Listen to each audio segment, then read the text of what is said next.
तो carbon and इस compounds के सेकंड लेक्चर में आपका स्वागत है। और चलिए हम लोग इस चैप्टर को ख़त्म करते हैं इस लेक्चर में। ये फाइनल लेक्चर होने वाला है इस चैप्टर का। तो चलिए पहले थोड़ा सा रिवाइज कर लेते हैं हम लोग क्या क्या चीज़ें अभी तक पढ़े थे। ठीक है। और उसके बाद हम लोग आगे बढ़ेंगे। तो सबसे पहले मैंने आपको बताया था कि कार्बन का एटॉमिक नंबर 6 होता है, और क्योंकि इसके आउटर मोस्ट सेल में जो है 4 इलेक्ट्रॉन्स हैं, जो मैंने आपको दिखाया भी था, इसलिए जो है इसको ऑक्टेट कंप्लीट करने के लिए 4 और इलेक्ट्रॉन्स की ज़रूरत पड़ेगी। या तो इसे 4 इलेक्ट्रॉन्स लूज करना पड़ेगा डुप्लेट के लिए, या फिर 4 इलेक्ट्रॉन्स गेन करना पड़ेगा ऑक्टेट के लिए, ताकि ये स्टेबल हो पाए। 4 इलेक्ट्रॉन्स लूज नहीं कर सकता क्योंकि ह्यूज एनर्जी की रिक्वायरमेंट होगी, और गेन नहीं कर सकता क्योंकि सिर्फ 6 प्रोटॉन्स हैं इसके पास, तो 10 इलेक्ट्रॉन्स को 6 प्रोटॉन संभाल नहीं पाएंगे। ठीक है। उसके बाद ये प्रॉब्लम जो था उसका सल्यूशन हम लोग को ये देखने को मिला कि कार्बन जो है वो अपने 4 वैलेंस इलेक्ट्रॉन शेयर करता है, और इस शेयरिंग से जो बॉन्ड बनता है उसको हम लोग कोवैलेंट बॉन्ड बोलते हैं। कोवैलेंट बॉन्ड सिर्फ कार्बन के केस में ही नहीं बनता, अलग अलग जो है एलिमेंट्स इसको बना रहे होते हैं। जनरली एक बात मैं आपको बता दूं कि कोवैलेंट बॉन्ड जो है नॉन मेटल और नॉन मेटल के बीच में ही बनता है। कार्बन, सल्फर, नाइट्रोजन, ये सारे एग्जाम्पल्स हो गए आपके नॉन मेटल्स के। तो यहाँ पे हाइड्रोजन का सिंगल बॉन्ड देखा था हम लोगों ने, ऑक्सीजन का डबल बॉन्ड भी देखा था। जब जो है एक पेयरिंग होती है, दोनों आइटम्स जो है हाइड्रोजन के वो एक एक इलेक्ट्रॉन शेयर करते हैं, तो सिंगल बॉन्ड बन रहा होता है। फिर डबल बॉन्ड देखा था ऑक्सीजन के केस में, नाइट्रोजन के केस में ट्रिपल बॉन्ड भी देखा था। और फिर मिथेन वाला एग्जाम्पल भी मैंने आपको बताया था कि CH4 के केस में कैसे जो है कार्बन और हाइड्रोजन एक दूसरे के साथ आके अपना इलेक्ट्रॉन शेयर करते हैं ताकि दोनों जो है स्टेबल हो पाए। ठीक है। उसके बाद कार्बन डाइऑक्साइड वाला केस भी मैंने आपको होमवर्क में ही दिया था कि आप एक बार चेक करिएगा कि इसकी जो है इसका इलेक्ट्रॉन डॉट स्ट्रक्चर कैसे बन रहा होता है। ठीक है। तो अब हम लोग आगे बढ़ सकते हैं। जो भी चीज़ें पढ़ाई गई हैं वो मैंने आपको रिवाइज करा दी। एक छोटा सा टॉपिक ये भी था कि हम लोग जो है कोवैलेंट बॉन्ड्स के प्रॉपर्टीज़ भी पढ़े थे, कि उसमें हम लोग को पता लगा था कि कोवैलेंट बॉन्ड्स जनरली उनका मेल्टिंग पॉइंट लो होता है, बॉइलिंग पॉइंट लो होता है। क्यों? क्योंकि उनके बीच में वीक इंटरमॉलिक्यूलर फोर्सेस काम कर रहे होते हैं। इंटरमॉलिक्यूलर फोर्सेस वीक हो जाते हैं कोवैलेंट बॉन्डिंग के कारण। दैट्स वाई मेल्टिंग और बॉइलिंग पॉइंट लो हो जाता है। पुअर कंडक्टर्स ऑफ इलेक्ट्रिसिटी हैं क्योंकि उनके पास कोई चार्ज पार्टिकल्स या चार्ज आयंस नहीं है, इसलिए। आई होप ये चीज़ें आपको याद हो गई होंगी अभी तक। एलोट्रॉप्स ऑफ कार्बन की भी बात की थी कि 3 एलोट्रॉप्स के नाम आपको याद रहे बस। डायमंड, ग्रेफाइट और फ्लोरेंस, ये 3 एलोट्रॉप्स के नाम थे वहाँ पे। हार्डेस्ट नॉन सब्सटेंस ग्रेफाइट जो है एक गुड कंडक्टर ऑफ इलेक्ट्रिसिटी, और फ्लोरेंस जो है ये उसका स्ट्रक्चरल ऑर्गेनाइजेशन जो है दिया हुआ है NCERT में, वो चेक करिएगा एक बार। वो फुटबॉल के तरीके का कुछ है। फिर हम लोगों ने बात किया था कार्बन के सुपर पावर्स की, जिसके कारण वो जो है मिलियंस ऑफ कंपाउंड्स बना पाता है। दैट इज कैटेनेशन और टेट्रावैलेंसी। कैटेनेशन बोलते हैं कार्बन की उस प्रॉपर्टी को जो उसे एक यूनिक एबिलिटी देती है स्ट्रॉन्ग बॉन्ड्स बनाने का दूसरे कार्बन एटम्स के साथ, ताकि long chains, branch chains, rings बना पाए कार्बन। फिर टेट्रावैलेंसी है। टेट्रावैलेंसी में हम लोगों ने बात की थी कि कार्बन का वैलेंसी जो है 4 है, क्योंकि आउटर मोस्ट शेल में 4 इलेक्ट्रॉन्स हैं इसके। तो वो 4 कोवैलेंट बॉन्ड बना सकता है अदर कार्बन एटम्स के साथ, या दूसरे एलिमेंट्स के एटम्स के साथ भी। तो ये बातें हो गई थी। एक एग्जांपल मैंने लेगो प्लग्स का दिया था कार्बन का जो है ये सुपर पावर समझाने के लिए। ठीक है। अब हम लोग आगे बढ़ सकते हैं। उसके बाद हम लोगों ने हाइड्रोकार्बन्स की भी बात की थी। हाइड्रोकार्बन्स में मैंने आपको बताया था कि compounds of carbon and hydrogen को हाइड्रोकार्बन्स बोलते हैं हम लोग। हाइड्रोकार्बन्स 2 तरीके के होते हैं, सैचुरेटेड और अनसैचुरेटेड। सैचुरेटेड हाइड्रोकार्बन्स हम लोग बोलते हैं उन हाइड्रोकार्बन्स को जिनमें कार्बन कार्बन का सिंगल बॉन्ड देखने को मिलता है। इनका जनरल फार्मूला है CnH2n+2, यानी C का नंबर जितना है H का नंबर उसके 2 गुना से 2 ज़्यादा होगा। ठीक है। और ये जनरली उतने रिएक्टिव नहीं होते हैं। यहाँ पे आप एक कुछ एग्जांपल्स देख सकते हैं जो मैंने आपको बता दिया था। फिर अनसैचुरेटेड हाइड्रोकार्बन्स की भी बात की थी हम लोगों ने। इसमें हम लोग को देखने को मिला था कि कार्बन कार्बन के बीच में या तो डबल बॉन्ड होगा या फिर ट्रिपल बॉन्ड होगा, और ये ज़्यादा रिएक्टिव होंगे कंपेयर टू सैचुरेटेड हाइड्रोकार्बन से। ये सैचुरेटेड हाइड्रोकार्बन वो बच्चा है जो काफ़ी शांत रहता है, और अनसैचुरेटेड हाइड्रोकार्बन जो है ये वो बदमाश बच्चा है थोड़ा सा। ऐसा आप बोल सकते हैं कि बहुत एनर्जाइज्ड बच्चा। वो कुछ बच्चे नहीं होते जिन्हें खुजली मची होती है कि हमेशा जो है कुछ ना कुछ खुरापाती करने वाला, तो ये उस टाइप के कुछ बच्चे हैं।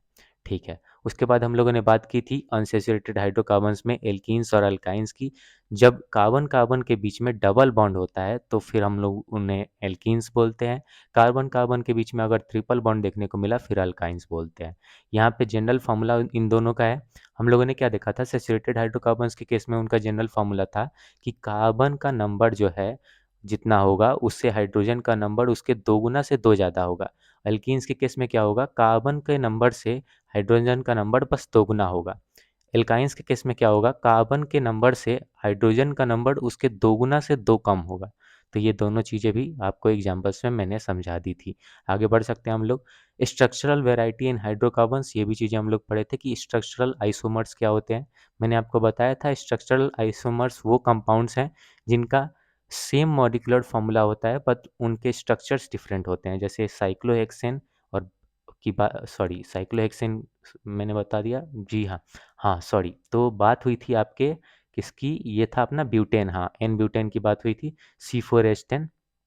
तो इसमें देखिएगा कार्बन के जो है 4 कार्बन एटम्स का स्केलेटन यहाँ पे दिख रहा होता है। इसको भी हम लोगों ने अलग तरीके से सजा दिया है और इसके केमिकल मॉलिक्यूलर फॉर्मूला पे कोई असर नहीं पड़ा। हम लोगों ने बस इसका स्ट्रक्चर चेंज किया, that's why they are called structural isomers. I hope you got my point. आगे बढ़ते हैं हम लोग। साइक्लिक हाइड्रोकार्बन्स में हम लोगों ने देखा था कि कार्बन के एटम्स जो है एक रिंग की फॉर्म में सजाए जाते हैं और इसीलिए हम लोग इसके जो है नेमिंग के आगे साइक्लो लगा देते हैं। ठीक है, यहाँ पे साइक्लिक या साइक्लो टर्म यूज कर रहे होते हैं हम लोग प्रीफिक्स के तौर पे IUPAC नोमेनक्लेचर में। यहाँ पे बात हुई थी सैचुरेटेड रिंग की, जिसमें जो है सिंगल सिंगल बॉन्ड देखने को मिला था जो कि साइक्लोहेक्सेन था, और अनसैचुरेटेड रिंग की जिसमें डबल बॉन्ड देखने को मिला था जो कि अपना बेंजीन था। ठीक है, इतनी बातें हो गई थी। फिर मैंने बात किया था आपको फंक्शनल ग्रुप और होमोलोगस सीरीज के बारे में, क्या क्या चीज़ें पढ़े थे हम लोग कि फंक्शनल ग्रुप में मैंने आपको बताया था कि कार्बन और हाइड्रोजन जो है एक बहुत बढ़िया जिगरी दोस्त की तरह है, वो हमेशा एक साथ देखने को मिलेंगे आपको।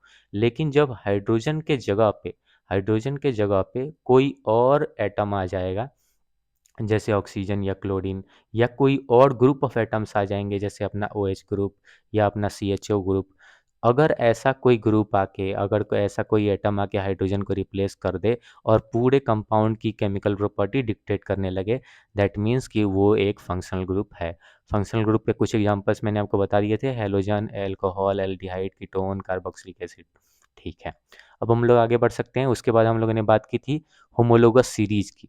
होमोलोगस सीरीज में हम लोगों ने एक चीज़ पढ़ी कि एक कंपाउंड्स की ऐसी फैमिली जिसमें सेम फंक्शनल ग्रुप हो लेकिन उनका ईच मेंबर सिर्फ CH2 यूनिट से ही डिफर करे, CH2 यूनिट से ही डिफर करे। ये वाले एग्जांपल्स भी मैंने आपको दिखाए थे कि सिर्फ CH2 यूनिट से ही डिफर कर रहे हैं यहाँ पे, भले वो एल्केन्स की फैमिली की बात करें, एल्केन्स की होमोलोगस सीरीज की बात करें, या एल्काइंस की, या एल्कोहल्स की, या फिर किन्हीं दूसरे फंक्शनल ग्रुप के होमोलोगस सीरीज की भी। तो अगर उन फैमिलीज ऑफ कंपाउंड्स में फंक्शनल ग्रुप सेम है और उनका ईच मेंबर सिर्फ एक CH2 यूनिट से डिफर कर रहा है, दैट मीन्स वो एक होमोलोगस सीरीज का पार्ट है।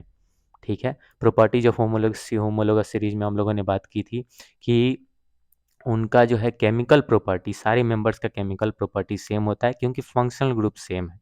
ठीक है, उसके बाद बात की थी हम लोगों ने कि फिजिकल प्रॉपर्टीज में एक ग्रेजुअल चेंज, एक ग्रेजुअल इंक्रीज देखने को मिलता है। क्यों? क्योंकि उनका मॉलिक्यूलर मास बढ़ते जा रहा है, जैसे जैसे एक एक CH2 यूनिट बढ़ते जा रहा है, मॉलिक्यूलर मास बढ़ेगा, जिसकी वजह से उनकी फिजिकल प्रॉपर्टीज पे थोड़ा सा असर पड़ेगा, वो भी बढ़ेंगी, भले वो मेल्टिंग पॉइंट, बॉइलिंग पॉइंट जैसी प्रॉपर्टीज हो या कोई और। तो चलिए आगे बढ़ते हैं हम लोग। उसके बाद बात की थी हम लोगों ने नोमेनक्लेचर की। नोमेनक्लेचर क्या है?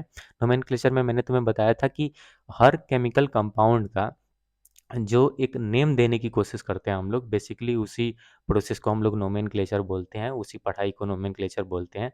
और IUPAC के द्वारा जो नोमेनक्लेचर के जो भी रूल्स हैं केमिकल कंपाउंड्स के लिए, वो यहाँ पे मैंने तुम्हें नोट करा दिया है। कार्बन के केमिकल कंपाउंड्स की बात की जा रही है यहाँ पे।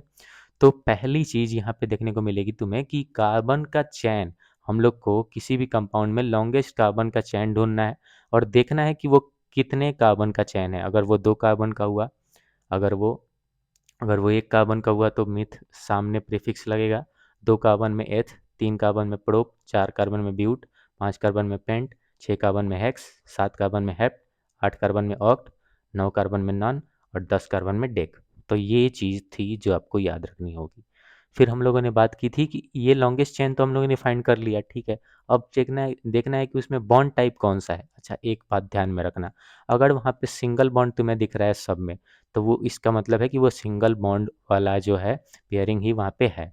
लेकिन अगर तुम्हें डबल बॉन्ड दिख गया और सिंगल बॉन्ड भी दिखा, तो तुम डबल को कंसिडर करना, सिंगल को कंसिडर नहीं करना।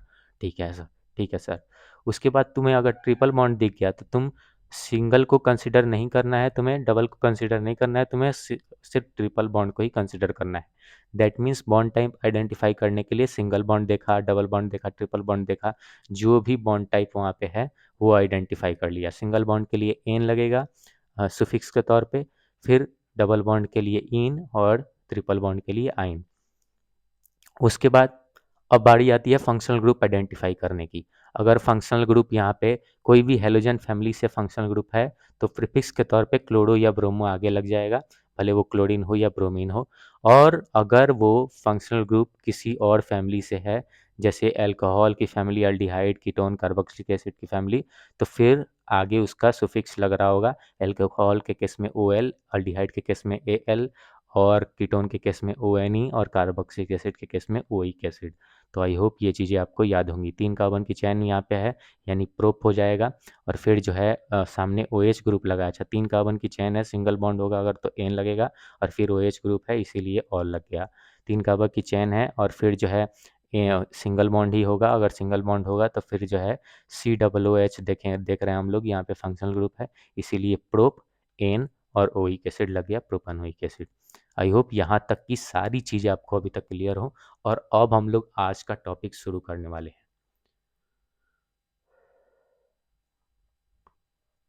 हाँ जी, तो सारी चीज़ें क्लियर हो हैं आप लोग को। अगर आपको कोई डाउट है तो आप कमेंट्स में बता सकते हैं, ठीक है।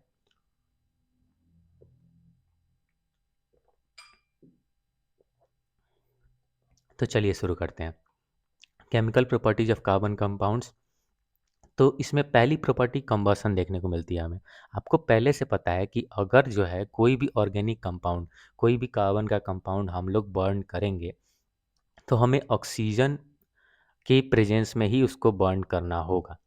बिना ऑक्सीजन के जो है बर्निंग जनरली नहीं हो पाती है। ये आप बहुत पहले जो बचपन में याद करिए, वो बचपन के दिन जब आप वो एक्सपेरिमेंट पढ़े थे मोमबत्ती वाला, ठीक है सर।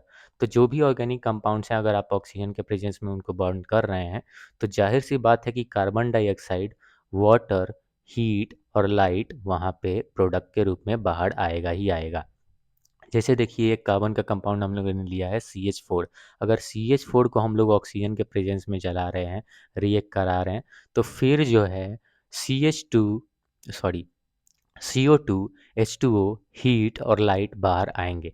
यहाँ पे एक चीज़ तुम्हें ध्यान में रखनी है कि जब भी सेचुरेटेड हाइड्रोकार्बन्स के एग्जांपल सिंगल बॉन्ड वाले यानी एल्केन्स, जब भी एल्केन्स जो है जलाए जाते हैं, तो वो जनरली क्लीन ब्लू फ्लेम देते हैं। और जब भी अनसेचुरेटेड हाइड्रोकार्बन, जब ये शरीफ वाले बच्चे जलते हैं, तो क्लीन ब्लू फ्लेम देते हैं।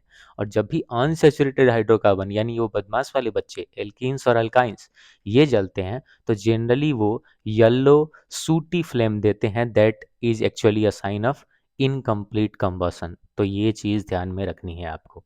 फिर दूसरी बात आती है हम लोग के ऑक्सीडेशन की। अच्छा, ऑक्सीडेशन मतलब क्या सर? कार्बन कंपाउंड्स को हम लोग ऑक्सीडाइज कर रहे हैं यहाँ पे। तो चलो देखते हैं कैसा है।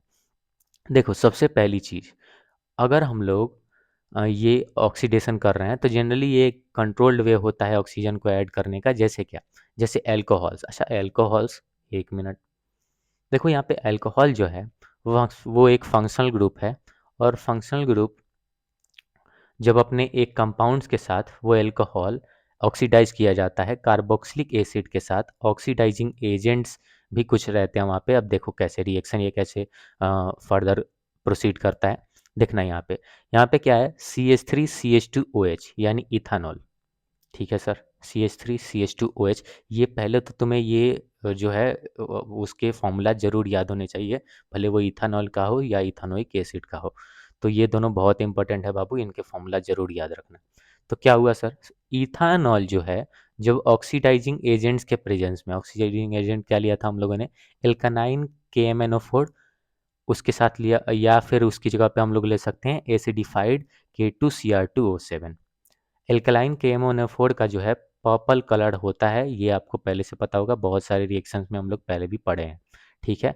और फिर हीट की प्रेजेंस में हम लोग उसको रिएक्शन को जैसे ही प्रोसीड करते हैं, जब हम लोग हीट करते हैं इन दोनों को साथ में मिला के, किसको, इथानॉल को और अपने ऑक्सीडाइजिंग एजेंट को, तो फिर वो जो प्रोडक्ट आता है वो एक कलरलेस कंपाउंड हम लोग को मिलता है, जो कि है अपना इथानोइक एसिड।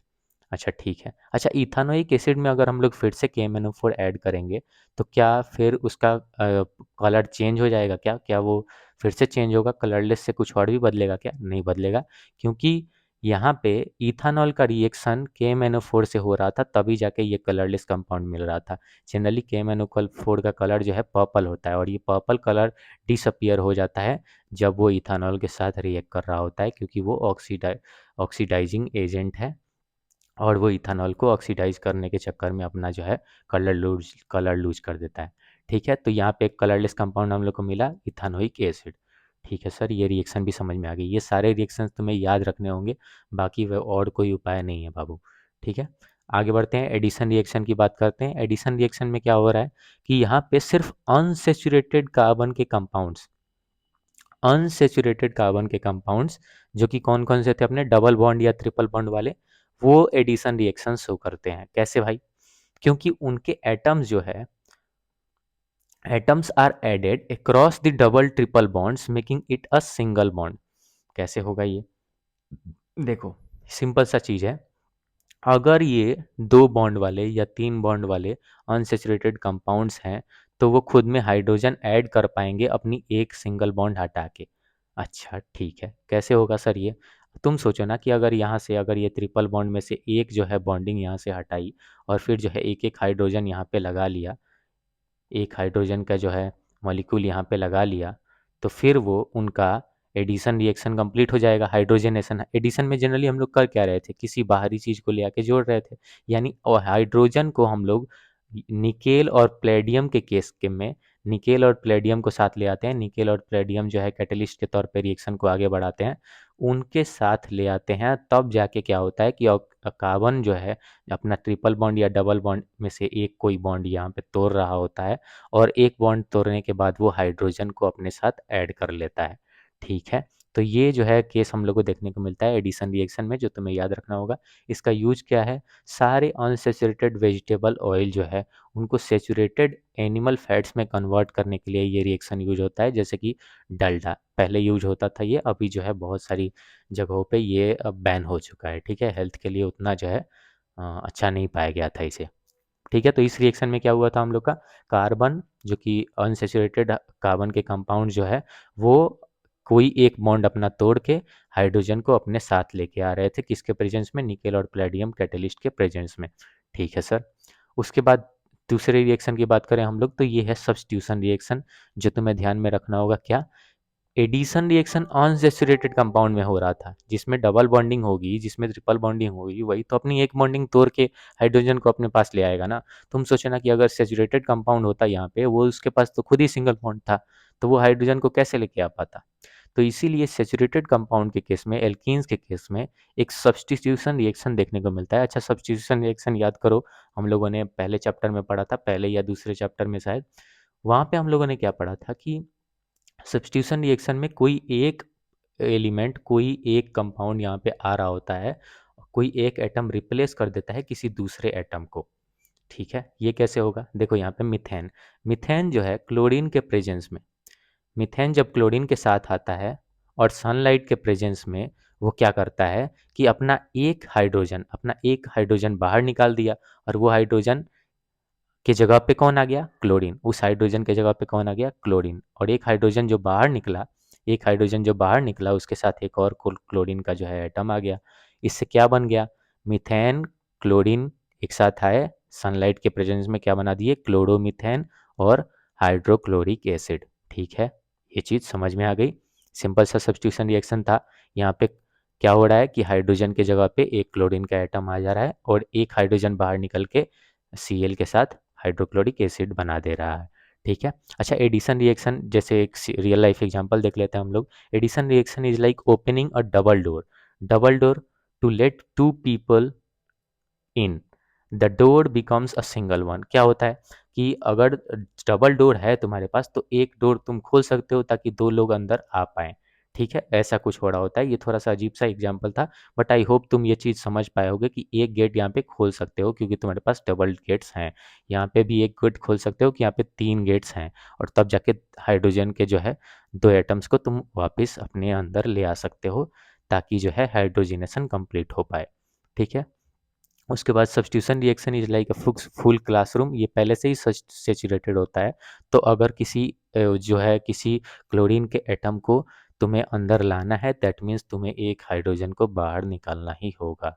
ठीक है, तो ये चीज़ हो गई। अब बारी आती है अपने दो इम्पॉर्टेंट कंपाउंड्स के रिएक्शंस देखने की। पहला है इथानॉल और दूसरा है इथानोइक एसिड। दोनों के केमिकल फॉर्मूला जरूर याद रखना, दोनों के केमिकल फॉर्मूलाज केमिकल स्ट्रक्चर जरूर याद रखना, तभी जाके जो है एक क्वेश्चन बन रहा होगा तुमसे एग्जाम में। तो देखो इथानॉल C2H5OH, इथानॉल को क्या बोलते हैं हम लोग, CH2H5OH, जो कि इसका केमिकल फॉर्मूला है। स्ट्रक्चरल फॉर्मूला में CH3CH2OH होता है। देखना कितने क्वेश्चंस में CH3CH2OH ही लिखा होगा, तो वो चीज़ भी ध्यान में रखना। बेसिकली इसका जो है केमिकल फॉर्मूला C2H5OH ही होता है। ठीक है, हम लोग आगे बढ़ सकते हैं। अच्छा, इथानॉल का केमिकल स्ट्रक्चर एक बार देख लो। इथानॉल का केमिकल स्ट्रक्चर देखना यहाँ पे।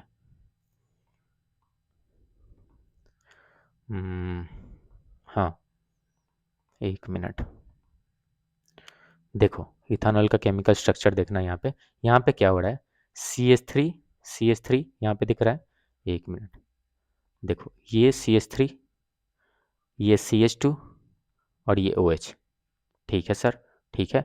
इथानॉल जो है वो तुमको देखने को मिल गया। ठीक है, ठीक है, देख पाए। इसमें क्या हो रहा है, एक OH ग्रुप एक हाइड्रोक्साइल ग्रुप के साथ दो कार्बन के इथाइल ग्रुप्स जुड़े हुए हैं। दो कार्बन के इथाइल ग्रुप्स जुड़े हुए हैं। अच्छा, इथाइल ग्रुप क्यों बोल रहे हैं सर, क्योंकि इसमें दो कार्बन है। मेथ एथ याद करो। ठीक है, तो दो कार्बन के इथाइल ग्रुप्स जुड़े हुए हैं किसके साथ, अपने हाइड्रोक्साइल ग्रुप के साथ, जो कि अपना OH ग्रुप होता है। ये चीज़ें पहले से पता होंगी तुम्हें। चलो, ये हो गई। अपने जगह पे चले जाइए जी, अपनी जगह पे चले जाइए जी। चलिए, ठीक है। उसके बाद हम लोग आगे बढ़ते हैं। डी नेचर, डी नेचर किसके किसके बाद, हाँ, प्रॉपर्टीज एंड यूजेज के बाद।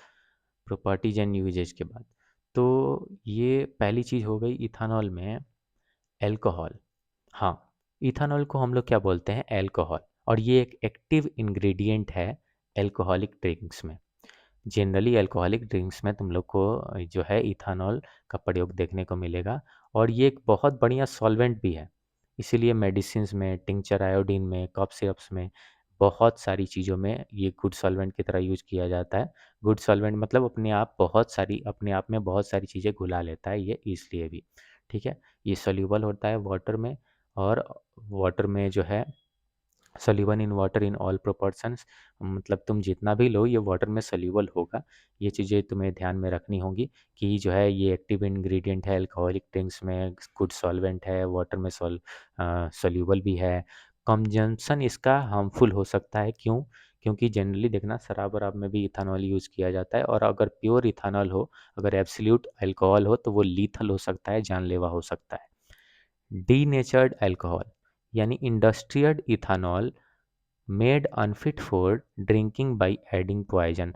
जो इंडस्ट्रियल इथानॉल होता है उसमें और ज़्यादा पॉइजन ऐड किया जाता है, जैसे मिथानॉल, और इसलिए वो अनफिट हो जाता है ड्रिंकिंग के लिए। अच्छा, ड्रिंकिंग के लिए ऑफ कोर्स मेडिसिन में वो चीज़ें ध्यान में रखी जाती होंगी कि जो है वो एक गुड सॉल्वेंट की तरह यूज हो, और वो हम लोग के लिए लिथल भी ना हो, क्योंकि हम लोग उसमें प्योर इथानॉल नहीं यूज कर रहे होंगे ऑफ कोर्स। तो ये चीज़ ध्यान में रखना। प्रॉपर्टीज और यूजेस की बात हो गई। अब आगे बढ़ सकते हैं हम लोग की रिएक्शंस के। देखो इसमें क्या है, रिएक्शंस विथ सोडियम। सबसे पहला रिएक्शन किसके साथ है, सोडियम के साथ। यहाँ पे इथानॉल देखने को मिल रहा है तुमको। ठीक है, CH3CH2OH, CH3CH2OH। ठीक है, ये कुछ एसिड जैसा बिहेव करेगा नाइट्रोजन के सोडियम के साथ। ये कुछ एसिड जैसा बिहेव करेगा सोडियम के साथ। ऐसे सोडियम यहाँ पे सर मेटल, एसिड, एसिड और मेटल का रिएक्शन कैसे होता था, याद करो वो दिन जब मैंने तुम्हें बताया था कि एसिड मेटल्स के रिएक्शन में क्या होता है, हाइड्रोजन गैस बाहर आता है और उसका जो है एक सॉल्ट बन रहा होता है। एसिड मेटल्स के रिएक्शन में हाइड्रोजन गैस बाहर आता है। अब देखो यहाँ पे क्या बना है। सबसे पहले CH3CH2OH जो कि एक एसिड के तरीके का बिहेव करेगा। तुम ऐसा मान मान लो यहाँ पे कि ये एसिड ही है। उसके साथ सोडियम अपना एक मेटल जो है साथ आया। इससे क्या बना, CH3CH2ONA। इसका जो है केमिकल नेम तुम्हें याद में नहीं रखना है, याद नहीं रखना है तो इसको छोड़ भी सकते हो।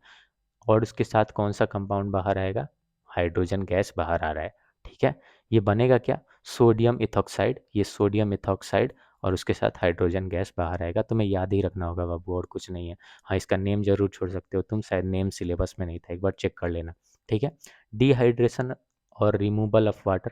अब तुमको पता है डिहाइड्रेशन जो है इसमें क्या होता है कि पानी जो है, पानी की तलाश होती है कि भाई बहुत डिहाइड्रेट हो गए हम, पानी चाहिए वैसे वाला। अच्छा, पानी चाहिए तो पानी निकालना होगा। सेम वही चीज़ यहाँ पे हो रही है कि इथानॉल के केस में CH3CH2OH या C2H5OH, उसके केस में हम लोग क्या करते हैं कि कंसनट्रेटेड हाइड्रोक्लोरिक एसिड लेते हैं, concentrated sulphuric acid, sorry, concentrated sulphuric acid लेते हैं H2SO4, और उसको जो है 443 केल्विन पे 443 केल्विन पे हीट कर रहे होंगे हम लोग। अगर जो है उसको हीट करेंगे तो फिर क्या देखने को मिलेगा, इथानॉल को अगर हम लोग H2SO4 कंसनट्रेटेड एसिड के साथ 443 केल्विन पे अगर हीट करेंगे तो हम लोग को मिलेगा CH2 प्लस H2O, यानी C2H4 यहाँ पे हम लोग को मिल जाएगा। और उसके साथ हम लोग को मिलेगा पानी। देखो पानी निकल गया, पानी निकल गया। तुम्हें क्या करना था यहाँ पे बेसिकली, देखो H2O वाटर, एक वाटर का जो है मॉलिक्यूल तुमको यहाँ से निकाल देना था। ठीक है, चलो कैसे, एक OH इधर से निकाल दो, एक H इधर से निकाल दो, एक OH यहाँ से और एक H यहाँ से। ठीक है, और फिर तुमको देखने को क्या मिलेगा, इधर CH2 हो जाएगा, इधर भी CH2 हो जाएगा। ठीक है सर, तो ये रिएक्शन आसान है, तो याद करना, सिर्फ पानी निकालना था। Ethanol is dehydrated by hot concentrated H2SO4 to form ethene. Ethene, अच्छा इथीन कैसे, सिंपल सा चीज़ है, देखो यहाँ पे एक दो, मिथेन इथेन, ईथ, ईथ आ गया। लेकिन यहाँ पे क्योंकि डबल बॉन्ड है तो ईन लगेगा, एन नहीं लगेगा। ठीक है सर, इथानोइक एसिड भी समझ जाओ जल्दी से। प्रॉपर्टीज और यूजेस देखते हैं हम लोग इसका। इथानोइक एसिड में क्या होगा कि इथानोइक एसिड को हम लोग जनरली एसिटिक एसिड भी बोल रहे होंगे। सबसे पहले 5 to 8% सोल्यूशन जो है वो बनाया जाता है वाटर के साथ इथानोइक एसिड का। और ये commonly called as vinegar also. It is generally use as preservative, preservative की तरह भी इसे यूज करते हैं। और क्योंकि इथानॉल जो है उसका जो है फ्रीजिंग पॉइंट बहुत कम होता है, इसलिए वो कई बार विंटर्स में या जो है ठंडे प्रदेशों में बहुत जल्दी जम भी जाता है, इसीलिए उसको ग्लेशियल एसिटिक एसिड भी बोलते हैं, ग्लेशियल एसिटिक एसिड भी बोलते हैं। ठीक है, और ये एक जनरली वीक एसिड है, जो तुमने एसिड्स बेसिस वाले चैप्टर में पढ़ा ही था कि इथानॉल ये जो है वीक एसिड कंसीडर किया जाता है, अनलाइक हाइड्रोक्लोरिक एसिड जो कि एक स्ट्रॉन्ग एसिड है। ठीक है सर, तो अब इसके रिएक्शंस भी देख लेते हैं हम लोग। अब देखना, इथानॉल में पहला रिएक्शन जो है वो एस्ट्रीफिकेशन है। ठीक है, और दूसरा रिएक्शन है सेफोनिफिकेशन। सेफोनिफिकेशन और एस्ट्रीफिकेशन ये दोनों जो है ऑलमोस्ट एक दूसरे के अपोजिट ही हैं, तो एक बार ध्यान से देख लो। अच्छा, इथानोइक एसिड के केस में तुमने सबसे पहले फॉर्मूले पर गौर किया होगा, यहाँ पे CH3 है और COOH वाला ग्रुप सामने आया है, COOH वाला ग्रुप सामने आया है। ठीक है, फंक्शनल ग्रुप वहाँ पे ये है। ठीक है, तो अब देखो इथानॉल, इथानॉल जो है वो इथानोइक एसिड के साथ आ रहा है। इथानॉल इथानोइक एसिड के साथ आ रहा है, एसिड कैटेलिस्ट के साथ आ रहा है। और तब बनेगा क्या, अपना इथानोएट जो कि अपना एस्टर है, जिसको हम लोग एस्टर बोलते हैं, और पानी निकल जाएगा। ठीक है, ये चीज़ तुम्हें याद रखनी होगी कि एसिड के साथ जब भी एल्कोहल, इथानॉल अपना एल्कोहल ग्रुप, ठीक है, एसिड के साथ जब भी एल्कोहल सामने आ रहा होता है और एसिड कैटलिस्ट वहाँ पे प्रेजेंट है, of course acid as a catalyst काम करेगा, तो फिर बनेगा क्या, एस्टर, और उसके साथ पानी निकल जाएगा। इथानोइक एसिड इथानॉल एक साथ आएंगे तो इथाइल इथानोएट बन जाता है, जो कि जिसको एस्टर बोलते हैं हम लोग। इथानोइक एसिड इथानॉल मिलके एस्टर बनाते हैं और पानी निकल जाता है। अच्छा ठीक है, अगर इसी रिएक्शन को, इसी इथाइल इथायोनेट रिएक्शन से हम लोग को वापस फिर इथानॉल चाहिए होगा, तो फिर हम लोग क्या करेंगे, हम लोग उसका रिएक्शन जो है करा देंगे बीच में NaOH के साथ, उसका एस्टरिफिकेशन करा देंगे। उसमें क्या होगा एस्टरिफिकेशन में, कि ये अपना एस्टर जो है, एस्टरिफिकेशन, इसको रिवर्स करना है। अच्छा, एस्टरिफिकेशन क्यों बोल रहे हैं, क्योंकि इसमें एस्टर बन रहा है। तो ये एस्टर, इसको अगर फिर से हम लोग को इथानॉल बनाना है, फिर से अपना अल्कोहल बनाना है, तो हम लोग को क्या करना पड़ेगा, NaOH जैसा कोई बेस यूज करना पड़ेगा, जिसके बाद हम लोग को अपना अल्कोहल, अपना इथानॉल वापस मिल जाएगा और उसके साथ उसका सॉल्ट भी वापस मिलेगा। देखो यहाँ पे वो मैंने केमिकल रिएक्शन भी लिख दिया है। यहाँ पे क्या हो रहा है, देखो एस्टर का जो है केमिकल फॉर्मूला यहाँ पे लिखा हुआ है CH3COO CH2CH3, ठीक है। उसके साथ जो है क्या हुआ है, यहाँ पे NaOH साथ में आया है। NaOH साथ आने के कारण क्या होगा, याद करो वही वाला रिएक्शन फिर से, कि Na जो है यहाँ पे कौन सा रिएक्शन देखने को मिल रहा है तुम्हें, ये मुझे लग रहा है ये डबल डिस्प्लेसमेंट रिएक्शन का टाइप का कुछ रिएक्शन है। तो देखो ध्यान से, यहाँ पे क्या हो रहा है कि CH3COO के साथ अपना Na ग्रुप आ गया, और उसको OH ग्रुप जो है, OH ग्रुप वो चला गया CH3CH2OH के साथ आ गया। इसका मतलब क्या, यहाँ पे फिर से हम लोग को वापस मिल गया अपना इथानॉल फिर से वापस मिल गया। ठीक है सर। अच्छा, ये जो कंपाउंड तुम्हें अभी दिख रहा है, इसी से कहीं ना कहीं सोप फॉर्मेशन होता है, जो तुम आगे पढ़ोगे, जो मैं आगे तुम्हें बताने वाला हूँ। चलो, तो तुमने एक बात सीख ली यहाँ पे कि एस्टरिफिकेशन में एस्टर बनता है। एस्टर कैसे बनता है, इथानोइक एसिड और इथानॉल के प्रेजेंस में। इसको वापस फिर से हम लोग इथानॉल कैसे बना सकते हैं, NaOH का प्रयोग करके। ठीक है सर। तो ये दोनों जो है प्रोडक्ट्स भी तुम्हें याद रखना होगा, कि एस्टर को जो है वापस हम लोग इथानॉल कैसे बना रहे हैं, NaOH के प्रेजेंस में बना रहे हैं। ठीक है। और जो है उसके साथ एक और जो है कंपाउंड हम लोग को मिल रहा है, इसका भी जो है तुम्हें नेम याद नहीं रखना है जनरली, लेकिन तुम देखना, चेक कर लेना है NCERT में। मेरे अनुसार तो ऐसा नहीं है, तो मैं तुम्हें यहाँ पे नहीं बता रहा हूँ। चलो, रिएक्शन विथ बेस देखते हैं। रिएक्शन विथ बेस में क्या होगा, न्यूट्रलाइजेशन रिएक्शन देखने को मिलेगा तुम्हें। अपना इथानोइक एसिड जो है बेस के साथ जब रिएक्ट करेगा, एसिड बेस के साथ जब रिएक्ट करता है, तुम्हें पता है कि सॉल्ट और वाटर बनता है, तो यहाँ पे उसका सॉल्ट बन जाएगा और फिर पानी निकल जाएगा। बहुत सिंपल रिएक्शन थी। एसिड का बेस के साथ जब भी रिएक्शन होता है तो सॉल्ट और वाटर बनता है, तुम्हें पता है एसिड बेस वाले अपने रिएक्शन में से।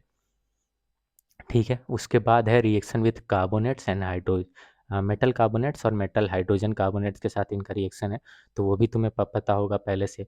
मैंने बताया था तुम्हें कि मेटल कार्बोनेट्स और मेटल हाइड्रोजन कार्बोनेट्स के साथ जब भी एसिड रिएक्ट करता है, तो वो सॉल्ट, वाटर और कार्बन डाइऑक्साइड बना रहा होता है। और कार्बन डाइऑक्साइड यहाँ पे प्रेजेंस चेक कैसे होता है, वही लाइम वाटर टेस्ट के साथ, जिसमें जो है लाइम वाटर मिल्की हो जाता है। कैसे होगा, क्या होगा यहाँ पे, इथानोइक एसिड के साथ देखो हम लोगों ने मेटल कार्बोनेट को साथ में लाया है।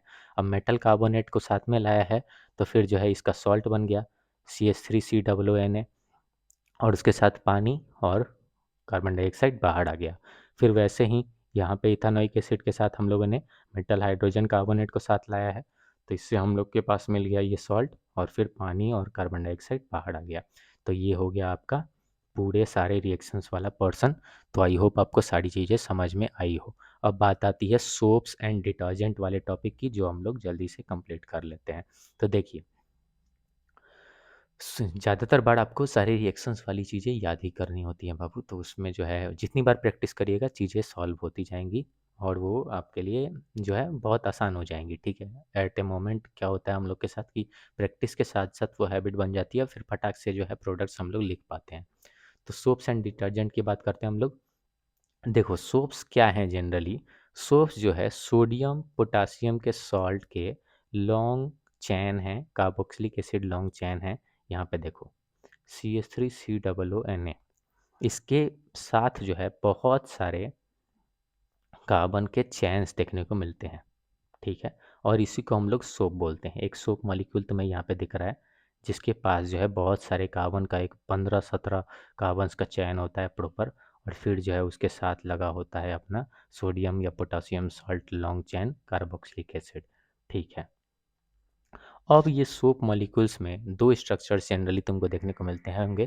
पहला है हाइड्रोफोबिक टेल और दूसरा है हाइड्रोफिलिक हेड। ठीक है। पहला है हाइड्रोफिलिक हेड, सामने सामने से दिख रहा है हाइड्रोफिलिक हेड। अब इसमें देखो क्या है, ये हेड जो है वाटर लविंग पार्ट बोलते हैं इसको, और hydrophobic tail water hating part है। Water loving, water hating. जो अपना हाइड्रोफिलिक हेड है, जो कि वाटर लविंग पार्ट है, वो यहाँ पे तुमको दिख रहा होगा, वो अपना जो है COO Na, COO- Na+ जो है वो अपना कार्बोक्सिलिक एसिड ग्रुप यहाँ पे है, यहाँ पे देखने को मिल रहा है तुम्हें। ठीक है सर।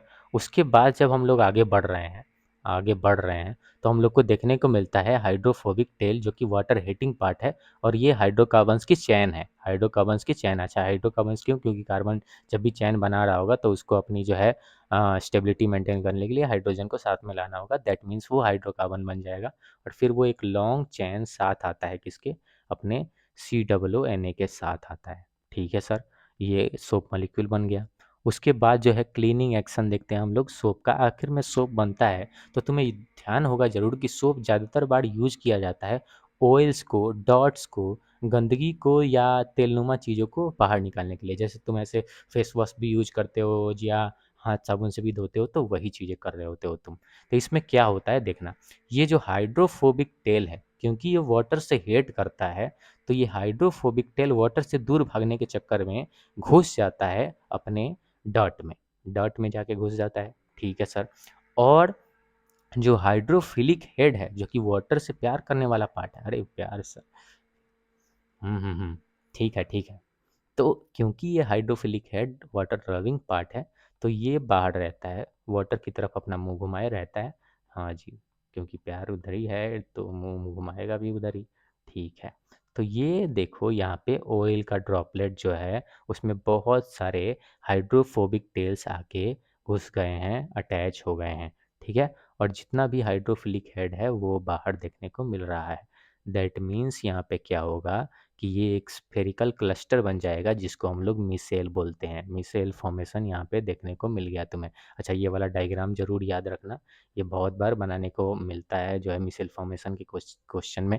तो ये डायग्राम बनाओगे तो चीज़ें एक्सप्लेन हो जाएंगी। NCERT वाला डायग्राम है सीधे।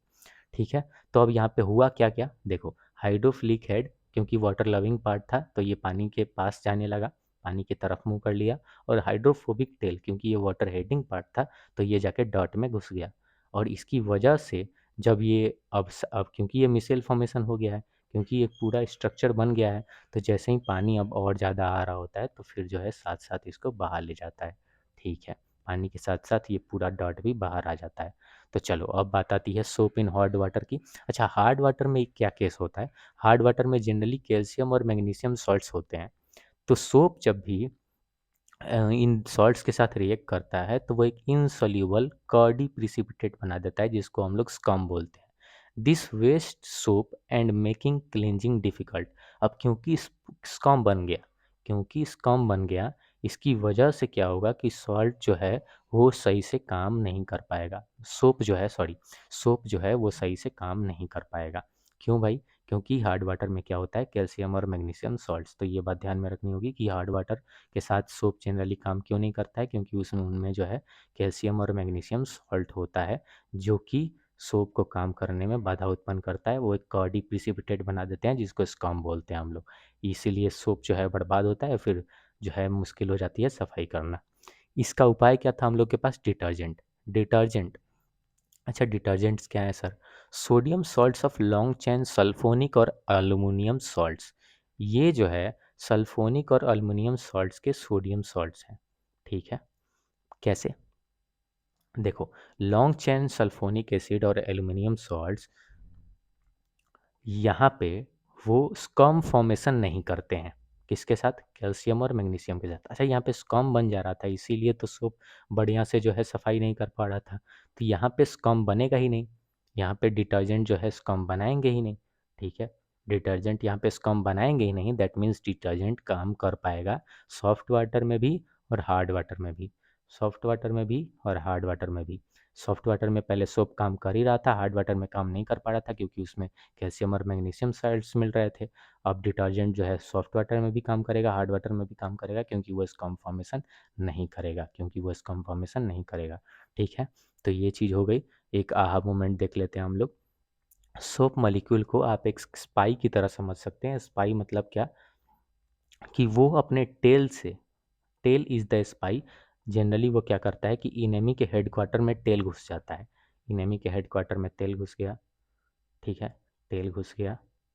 टेल जो है अपनी पूंछ जो है वो घुस गई अपने दुश्मन के हेडक्वार्टर में, ठीक है। और हेड जो है वो बाहर ही है, हेड जो है वो बाहर ही है, स्टिक्स आउट। और ये सीधे जो है अपनी मेन फोर्स को सारी जानकारी दे रहा होता है। और फिर जैसे ही वाटर अलाइज आते हैं, वो सीधे पूरा जो है बेस को, मिसाइल को एक साथ उठा के और फिर बाहर कर देते हैं। इंटायर एनिमी हेडक्वार्टर सीधे खाली कर देते हैं वो लोग, पूरी गंदगी वहाँ से साफ़ कर देते हैं। तो ये थोड़ा सा एग्जांपल था, तुम इसे पढ़ के भी समझ सकते हो। वैसे आई होप तुम्हें यहाँ पे भी सारी चीज़ें क्लियर हो गई होंगी कि हाइड्रोफिलिक हेड और हाइड्रोफोबिक टेल ये क्या कर रहे होते हैं। चलो, तो ये हो गया आपका पूरा चैप्टर। आई होप आपको सारे जो है चीज़ें समझ में आई होंगी। और आपको क्या करना है, अब सिंपल सा बहुत सारी प्रैक्टिस करनी है। एनसीईआरटी की जो है एक बार रीडिंग आप लगा सकते हैं, यहाँ पे मैंने लिख भी दिया था कि अगर आप एनसीईआरटी देखना चाहें तो अब आप देख सकते हैं। वैसे ऑलमोस्ट सारी चीज़ें मैंने यहाँ पे कंप्लीट कर दी है। तुम्हें बस जो है क्वेश्चन प्रैक्टिस की ज़रूरत है। अब एक बार बढ़िया से क्वेश्चन प्रैक्टिस करो और फिर ये तुम्हारा पूरा कार्बन वाला पर्सन एकदम धमाकेदार तरीके से कंप्लीट हो जाएगा। तो चलो, यही इसी के साथ हम लोग समाप्त करते हैं यहाँ पे। थैंक यू सो मच बाबू। अब नेक्स्ट चैप्टर जो है हम लोग का होने वाला है, अपने 2 बायोलॉजी के चैप्टर्स जो हम लोग कंप्लीट करेंगे। तो मिलते हैं अगले वीडियो में, ठीक है। Thank you so much, thank you बाबू। Bye bye.